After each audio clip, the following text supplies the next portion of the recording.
గౌరవ ఎమ్మెల్యే తేజ నరసింహ గారిని సప్లిమెంటరీ క్వశ్చన్కి అనుమతిస్తున్నాను.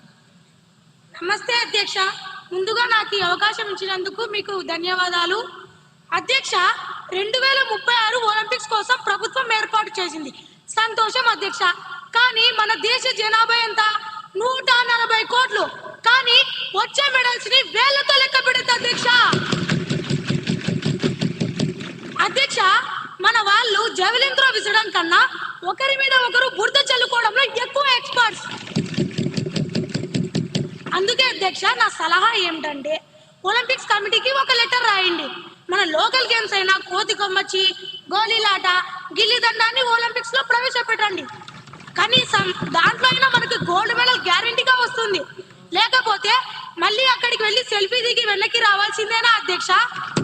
ప్లేయర్స్ కి ట్రైనింగ్ ఇవ్వకుండా ఈ ప్రభుత్వం ఏం చేస్తుంది అధ్యక్ష? ఆరు బయట కూర్చొని చుక్కలు లెక్క పెడుతుందా అధ్యక్ష?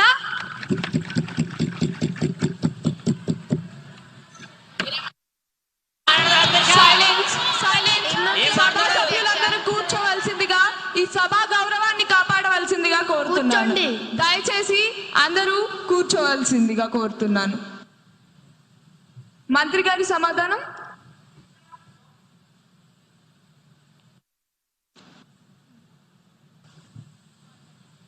అధ్యక్ష, గౌరవ సభ్యుల ఐడియా అద్భుతంగా ఉంది. మనం మెడల్ టాలీ చూస్తుంటే నాకు అప్పుడప్పుడు బాధగా ఉంటుంది. ఆయన గిల్లీ దండాన్ని అన్నారు అధ్యక్ష. నేను ఇంకోటి యాడ్ చేస్తాను అధ్యక్ష. ఒలింపిక్స్ లో మ్యూజిక్ చైర్స్ కానీ గోడలు దూకడం కానీ పెడితే ఆ విభాగాల్లో అన్ని మెడల్స్ మన నాయకులవే అధ్యక్ష. కుర్చీ కోసం మనం పరిగెడుతున్నంత స్పీడ్ గా హుస్సేన్ బోల్ట్ కూడా పరిగెత్తలేడు అధ్యక్ష. జోక్స్ పక్కన పెడితే మా ప్రభుత్వం ప్రజలతో ఆడుకునే ప్రభుత్వం కాదు అధ్యక్ష, ఆడించే ప్రభుత్వం అధ్యక్ష. ఆరోగ్యాన్ని పెంచే ప్రభుత్వం అధ్యక్ష. ఆనందాన్ని పెంచే అధ్యక్ష. ప్రతిపక్షానికి వెటకారం, మాకు ప్రజలపై మమకారం. ప్రతిపక్ష వారికి సెల్ఫీలు ముఖ్యం, మాకు సొల్యూషన్లు ప్రాముఖ్యం. ఆల్రెడీ మా ముక్తి గారు, మా సవరణ అధ్యక్ష, మా ముఖ్యమంత్రి గారు ప్రకటించారు. ఒలింపిక్స్ లో పాల్గొన్న వారికి 50 లక్షలు, బంగారు పథకం పొందిన వారికి 7 కోట్లు, రజక పథకం పొందిన వారికి 5 కోట్లు, కాంస్య పథకం పొందిన వారికి 3 కోట్లు. మాది మాటల ప్రభుత్వం కాదు అధ్యక్ష, చేతల ప్రభుత్వం. మన క్రీడాకారుల నైపుణ్యం గల్లీ నుంచి ఢిల్లీ వరకు, ఢిల్లీ నుంచి ఒలింపిక్స్ లో మెడల్ కొట్టే వరకు మా ప్రభుత్వానికి విశ్రాంతి లేదని తెలుస్తున్నాను అధ్యక్ష. గౌరవనీయ స్పీకర్ గారు ధన్యవాదాలు తెలుపుతున్నాను. సభ్యులకు ఒక విషయం గుర్తు చేస్తున్నాం.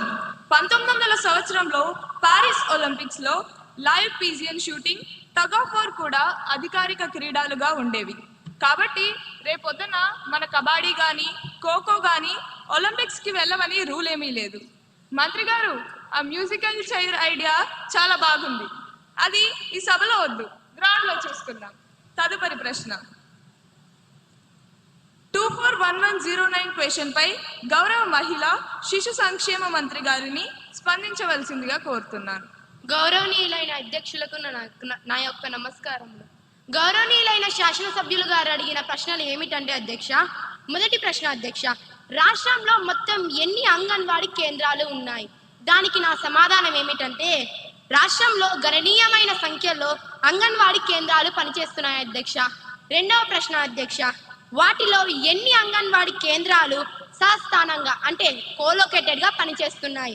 దానికి నా సమాధానం ఏమిటంటే కొన్ని అంగన్వాడీ కేంద్రాలు పాఠశాలలు మరియు ఇతర భవనాలలో సస్థానంగా ఉన్నాయి అధ్యక్ష. మూడవ ప్రశ్న అధ్యక్ష, సస్థాన అంగన్వాడీ కేంద్రాల మౌలిక సదుపాయాల కోసం ఎంత నిధులు కేటాయించారు? దానికి నా సమాధానం ఏమిటంటే మౌలిక సదుపాయాల కోసం మంజూరైన నిధులు ప్రణాళిక ప్రకారం వినియోగంలో ఉన్నాయి అధ్యక్ష. ధన్యవాదములు అధ్యక్ష. గౌరవ ఎమ్మెల్యే కుమారి సంధ్య గారిని సప్లిమెంటరీ క్వశ్చన్ కి అనుమతిస్తున్నాను. ధన్యవాదాలు అధ్యక్ష. అధ్యక్ష, మంత్రి గారి మాటల్లో కోలొకేటెడ్ అన్న మాట చక్కగా ఉంది అధ్యక్ష. అంగన్వాడీ సెంటర్, ప్రైమరీ స్కూల్ రెండు ఒకే కాంపౌండ్లో ఉండడం నిజంగానే పిల్లలకి డబుల్ బెనిఫిట్, సింగిల్ లొకేషన్ ఇచ్చే మంచి పద్ధతి అధ్యక్ష. అధ్యక్ష, ఇది చాలా చోట్ల చక్కగా నిర్వహించబడుతున్నాయి అధ్యక్ష.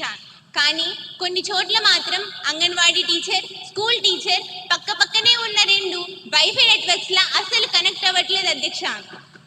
అధ్యక్ష, పిల్లాడి చదువు, పోషణ, ఆరోగ్య డేటా అన్ని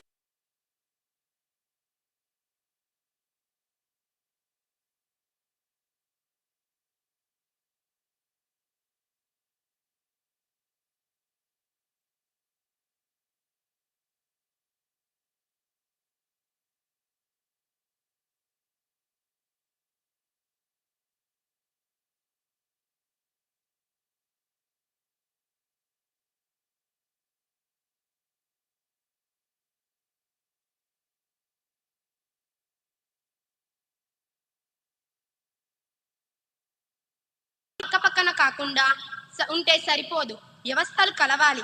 అందుకే నూతన విద్యా విధానం ప్రకారం మేము ఈ అంతరాన్ని పూరించడానికి 3 నిర్మాత్మకమైన చర్యలు తీసుకుంటున్నాం అధ్యక్ష. అందులో మొదటిది కరికులం అనుసంధానం అధ్యక్ష. ఇకపై అంగన్వాడీ కేంద్రం కేవలం ఆటల కేంద్రం కాదు అధ్యక్ష, అది బాలవాటికగా మారుతోంది. 1వ తరగతికి వెళ్ళక ముందే పిల్లవాడికి ఏమేమి రావాలో ఆ సిలబస్ ని స్కూల్ టీచర్ పర్యవేక్షణలో అంగన్వాడీలో అమలు చేస్తున్నాం అధ్యక్ష. రెండవది హెల్త్ ప్రొఫైల్ ట్రాన్సిషన్ అధ్యక్ష. సభ్యులు అడిగిన డేటా సమస్యకు మేము ICDS యాప్లో ఉన్న పిల్లవాడి గ్రోత్ డేటాని స్కూల్ ఎడ్యుకేషన్ డేటాబేస్కి ఆటోమేటిక్గా లింక్ చేస్తున్నాం అధ్యక్ష. పిల్లవాడు క్లాస్ మారితే వాడి హెల్త్ రికార్డు కూడా ఆటోమేటిక్గా స్కూల్ రికార్డులోకి వచ్చేస్తుంది అధ్యక్ష. మూడవది అధ్యక్ష జాయింట్ ట్రైనింగ్ అధ్యక్ష. అంగన్వాడీ వర్కర్లకు మరియు ప్రైమరీ టీచర్లకు కలిపి శిక్షణ ఇస్తున్నాం అధ్యక్ష. దీనివల్ల ఒకరికొకరు శత్రువులా కాకుండా ఒకే గొడుగు కింద పనిచేసే సహోద్యోగులుగా చూసే మార్పు మొదలవుతుంది అధ్యక్ష. ఇది ఒక్క రోజుల్లో అయ్యే పని కాదు అధ్యక్ష, కానీ ఆ అడ్మినిస్ట్రేటివ్ గోడను బద్దలు కొడతాం అధ్యక్ష. ఖచ్చితంగా పూర్తి చేస్తామని ఈ సభా సాక్షిగా మేము హామీ ఇస్తున్నాం అధ్యక్ష. ధన్యవాదములు అధ్యక్ష.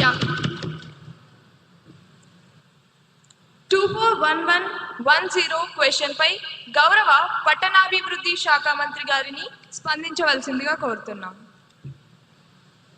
గౌరవనీయులైన అధ్యక్షునికి నా నమస్కారములు.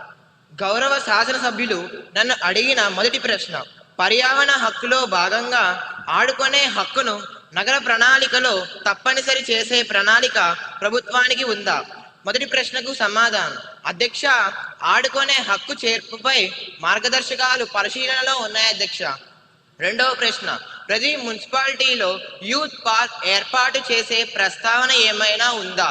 రెండవ ప్రశ్నకు సమాధానం, అధ్యక్ష, యూత్ పార్కుల ఏర్పాటు ప్రతిపాదనలను పట్టణ సంస్థలు పరిశీలిస్తున్నాయి అధ్యక్ష. మూడవ ప్రశ్న, కాలనీల్లో నో ప్లేయింగ్ బోర్డులు పెట్టడంపై ప్రభుత్వం చర్యలు తీసుకుంటుందా? మూడవ ప్రశ్నకు సమాధానం, అలాంటి బోర్డులపై స్థానిక సంస్థలకు సరైన మార్గదర్శకాలను